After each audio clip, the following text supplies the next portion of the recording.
যারা আমার মতন আইবিএসের পেশেন্ট হয় তারাই একমাত্র জানে এই রোগটা কতটা ভয়ানক, কতটা ক্ষতিকারক, কতটা মানসিক প্রেশার আসে এই রোগটা হলে।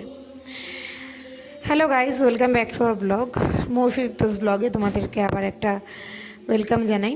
আজকে ব্লগটা একটু ছোটোখাটো মিনি ব্লগে দিচ্ছি। কালকে আমার শরীর এতই খারাপ হয়ে গেছিলো যে আমাকে হসপিটালে যেতে হয় এবং সেখান থেকে ইঞ্জেকশন নিয়ে তারপরে বাড়ি আসতে হয়। আমার মতন যারা আইবিএসে ভুগছো তারাই একমাত্র বুঝবে এই আইবিএস রোগটা ঠিক কী এবং কতটা ক্ষতিকারক একটা মানুষের জীবনে। মানসিক দিক থেকে একটা মানুষকে সম্পূর্ণভাবে ভেঙে দেওয়ার জন্য এই আইবিএস রোগটা যথেষ্ট। আমাকেও তেমনি মানসিকভাবে খুবই দুর্বল করে দিয়েছে এই রোগটা।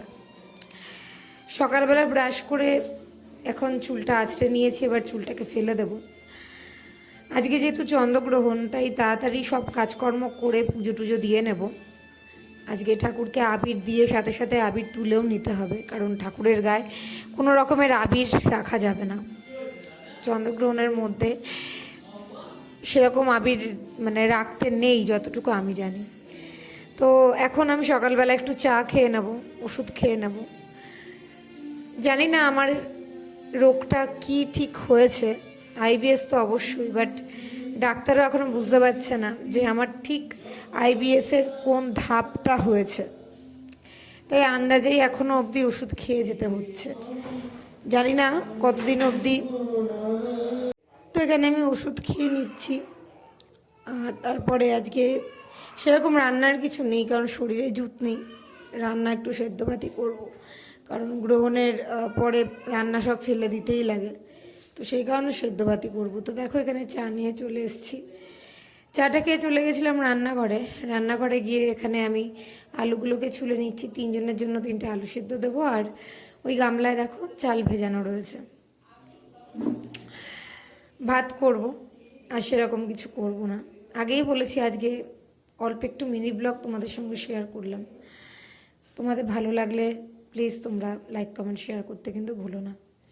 আর বাদবাকি যে একটু বাসন ছিল সেগুলোকে একটা একটা করে মেজে রাখছি। হ্যাঁ, দিদি সকালবেলা এসছে, দিদি এসে অর্ধেক কাজ করে গেছে।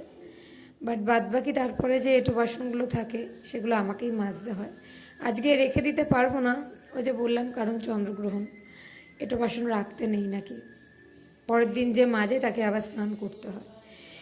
জানি এগুলো হয়তো কুসংস্কার, বাট এই সংস্কারগুলোই আমাদের মধ্যে থেকে গেছে। তারপরে চলে এসেছি বিছানা গোছাতে। এটা একটা বড় হেডেক, কারণ এই কম্বল ভাঁজ করতে আমার একটুও ভালো লাগে না। কবে যে কম্বলটাকে তুলতে পারবো ভগবানই জানে।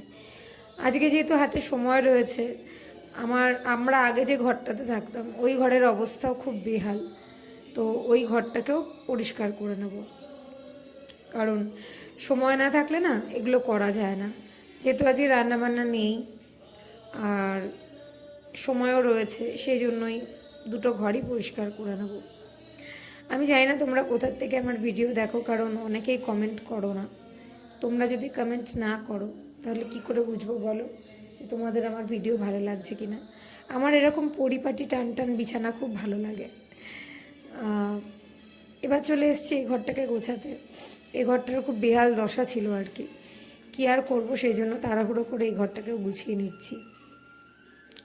তারপরে চলে যাব আমি ভাতটা বসাতে। তারপরে সোনাকে স্নান করিয়ে নিয়ে নিজে স্নান করে পুজোটা দিয়ে নেব। আজকে ঠাকুরের ওখানে অনেক কাজ আছে, অনেক কাজ যাকে বলে, যেটা ন্যাচারালি থাকে না, বাট আজকের দিনে করতে হবে, কারণ চন্দ্রগ্রহণ। বারবার বলছি, আমি কোনো কুসংস্কার ছড়াচ্ছি না, বাট যেগুলো আমরা মেনে আসি, আমাদের মা ঠাকুমারা মেনে এসছে, সেগুলোই মানার চেষ্টা করি। যতটা পারি মানি, যতটা পারি না মানি না।